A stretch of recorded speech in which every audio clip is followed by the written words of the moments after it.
At the Modest Sports Show, we believe in teamwork, and not just on the field. That's why we're proud to partner with Lift Up the Vulnerable, an incredible organization protecting the world's most at-risk children in war-torn regions. Through your support, Lift Up the Vulnerable prevents human trafficking, offers life-saving education, and provides hope to vulnerable communities. Over 86% of every dollar they receive goes directly into their transformative work in Sudan and South Sudan. Make a difference today by becoming a monthly sponsor. Whether it's $10 or $500 a month, every dollar matters. And don't forget, follow Lift Up the Vulnerable on social media to see how your support is changing lives in real time. To learn more about the incredible work they're doing, contact Alex Hill at 205-515-6696 or visit liftupthevulnerable.org. Follow Lift Up the Vulnerable on social media and join the movement. Together, let's lift those up who need it most.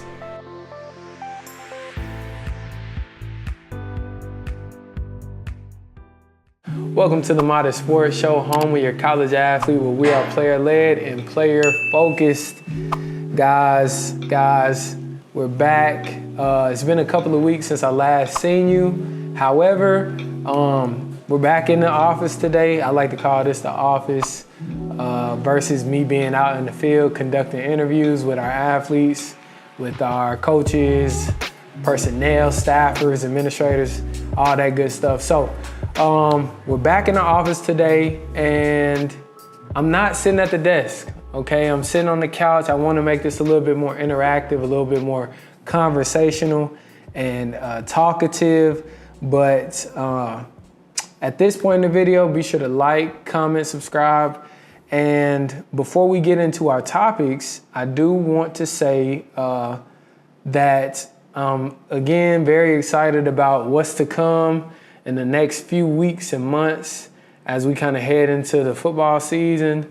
With just the guests that I have coming on the show, I got people coming all the way from the northeast side of America, all the way to the south, out west. You know, I'm far reaching, far expanding. And so just very excited, man, for the quality of guests that we're gonna have on the show, and just the direction and the growth that we're gonna experience this year. And so anything that you do aids in that growth. So please continue to like, please continue to comment, share, tell a friend about the channel, and do all that good stuff. But without further ado, let's jump right into the topic for this evening. My producer put together something very dynamic, a very wide-reaching and interesting topic, so to speak. And that is no spring games. There have been a lot of spring game cancellations this spring off season from quite a few universities. Those include Texas, Ohio State, USC, Nebraska, Florida State. These programs have opted out of their spring games. And so we're going to discuss, what does that mean, canceling the spring game? Why are the teams canceling the spring games, and how are they adjusting? And does this trend actually matter with the era of college football that we are currently in? And so I do want to first address I want to address my claim and where I stand on the topic with programs deciding to cancel their spring games. The spring game is intended to be an experience for, I believe, the program as well as fanatics of that program to come support and see a glimpse of what the team is going to look like for the upcoming fall. So, obviously, with the spring games being canceled for said teams, it kind of limits the fandom and the media buzz and stuff like that around the program, because the fans aren't able to get an eye on the team and see just what they have to offer in the upcoming season. And so for me, I enjoy going to spring games. I think the last spring game I went to was Alabama last year, the 24 spring game. So yeah, last year spring game. And it's a great experience. Hopefully, right, we continue to grow as a podcast. We can get y'all some on the field access and kind of some behind the scenes stuff like we tend to do. However, it's a great experience to be able to see the spring games and be able to see the fandom and the alums come back and kind of speak life into the program and just be around the guys.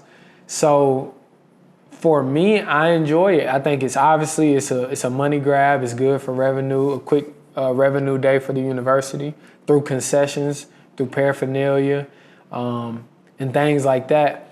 And I really feel like it's a whole thing, just A-Day or Bulldog Day, whatever the school you're at. I feel like a spring game is it's that last like punch to the off season saying like, hey, this is what we look like and this is what you can expect coming into, this upcoming year. And to be honest, no matter how bad a spring game may be, whether a team kind of struggling offensively, defensively, I feel like the media can kind of put the puzzle together like, okay, these are the areas. And same with the coaches, but the fans can say, hey, this is what we need help in. We need to get a quarterback. We need this, we need that, whatever the case might be. And so I actually enjoy it from that lens, okay? I think the spring game is good from that standpoint. Now, on the other end of the spectrum, right? I don't feel like it's a con. I don't feel like it limits the football team. The only thing that I would say that it could benefit the players is, as a former player, right, going through a spring segment of football, right, the day-to-day becomes monotonous. So, I think the NCAA allots each team like 15 or 16 practices, something like that over the course of its spring segment. Well, every morning you're getting up Monday to Friday. They tend to have the weekends off, but Monday to Friday you're getting up at 5, 6, whatever, however the program is set up. You're waking up every morning, you're going to the facility, you're lifting, you're training, you're conditioning, you're doing all these things, and then you'll have a practice sprinkled in there each, 1 or 2 practices each week over the course of February to May.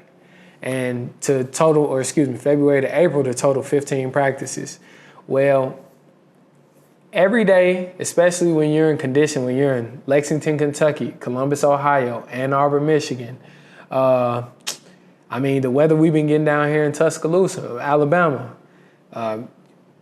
it grows old every morning, getting up. And granted, that's your job as a college athlete. You should be grateful and you should be happy to be able to have the experience to continue playing the game that you love, right? However, for any human, it's an arduous task, just getting up and beating your body up day in and day out. Now, I believe having a spring game gives the athlete something to look forward to. So February, it's like, okay, if I'm a 2 or if I'm a 3 on the depth chart, well, I know we got the spring game coming up, and by the time let's say our spring game is April 16th. By the time April 16th comes, I want to be able to be a 2 so I can get more reps, more recognition in the spring game. If I'm a 2, I want to be a 1. I'm trying to compete for a starting spot. I want to go ahead and win that starting spot. So by the time the spring game rolls around, I'm a starter, and just the buzz that comes around being on the field. And so I feel like spring games give the athletes something to look forward to, but also on the actual spring day, right, of the game, the reps that they give are going to be a lot. It's going to be more at game speed because there are going to be people in the stands, okay, versus the practices where it's 30 degrees at 8 or 9 o'clock in the morning and your body's sore, okay, and, your coaches, they're coaching hard, and, just all these other external factors that kind of go into maybe missing a rep, maybe messing up a rep, maybe not taking a rep as serious. So things like that, I feel like in the spring game, you're actually able to see how a player moves in real time. For instance, a transfer was to come in. Let's say we're at Alabama and we got this guy from Michigan, like Keon Sabb or somebody like that. Well, in the spring game, we can see them move in real time. How do they move around? How are they under pressure, right? 75,000 fans show up on a spring game like it did last year here at Alabama. We're able to see, okay, what are we getting out of this guy, right? And so on that end of things, I know I kind of went down a deep web of what's the word I'm looking for? A deep web of situations and scenarios, but I feel like it matters, okay? But I also feel like it doesn't matter, right? Because, and I'll go back to the point that I used about the athlete. The athlete is supposed to take every rep serious. The athlete should be doing what they're supposed to be doing day in and day out, no matter if they're going and playing in front of fans or if they're going and practicing on the indoor with no fans. So that's just kind of what I believe. I'll run back by some of my claims, and that our spring games are more for fans and media than actual team development. Players still get live reps and practice at game speed, so development doesn't suffer. I think a better way to say that is it shouldn't suffer.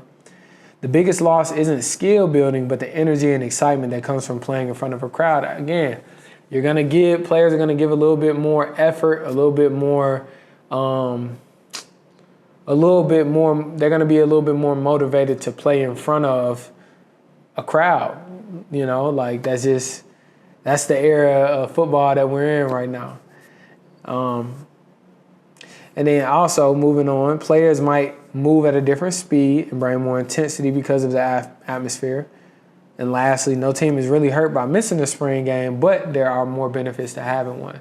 And so I don't feel as if, you know, like I'll state it again, I don't feel as if a spring game is a necessity, right? But I do feel like it's always a bonus to be able to kind of get guys real game reps in front of a crowd, right? The weather, it'll be a little bit more, it'll be done warmed up, at least in this region of America in the Southeast by the time April rolls around. And so, yeah, that's kind of how I feel about it. I mean, looking at the teams that opted out, like I mentioned earlier, Texas, Ohio State, USC, Nebraska, Florida State. Texas and Ohio State, I could see them, and this is another thing, right? Understanding that poaching and tampering was something that I've seen as far as these teams opting out of spring games. Now, my rebut to that is, I understand that. However, that is going to happen regardless. Like, the era of college football we're in, I feel like it's loose regulation, and that's not going to stop anything. If a player wants to leave with the film that he has and another school is interested based on his pedigree, let's say he doesn't even have the film necessary to go and compete at the school who's interested, regardless, it's gonna happen, you know, like it's just gonna happen. And so the teams that were mentioned, Florida State, I think they need a spring game. I think, you know, and it could be a strategic move from Norvell. However, I do feel like Florida State, coming off the year they just had, people are curious. They're ready to see what Florida State might have to offer. I think Nebraska as well. You know, they have to take another step. I think Nebraska, they're coming off a bowl game appearance. I think this year is kind of like moving to the top echelon of the Big Ten. USC as well. I think they dropped a few games last year that they should have won. And so these specific programs, a lot of people are going to be curious to see what they have to offer this year. And prime example would have been the spring game, but they're choosing to opt out. And so I think what that means for these teams to to cue that question, I mean, it just means that the expectation, in my opinion, is going to be a little bit higher when the season starts because we didn't have a chance to assess your roster. We didn't have a chance to see what, you're bringing to the table. So spring games, just have them. I think it's fun. I think it gives the players incentive to continue to work through the spring and something to look forward to. And I mean, at worst, you have some injuries, but at the same time, football is a violent game, and that could happen at the normal practice. So I'm all in favor. Keep the spring games alive. It gives us fans and us spectators of the sport something to look forward to right before we go into the heat of the summer and then back into the fall. But I'm all for keeping spring games. Drop that in the comments below. What are your thoughts on spring games and their place in college football? And then, guys, be sure to like, comment, subscribe to the channel. Tell a friend, share it around, and just continue to support the channel and support our growth. I genuinely appreciate all our fans who have been there with us from day one. We're hovering at about 600 subscribers. So let's see if we can get this thing up to about, let's say in the next 2 months, let's see if we can get up to 1,600 subscribers. Next 2 months, 1,600. That's 1,000 subs, 500 a month. All right, guys, I appreciate you. And until next time, peace.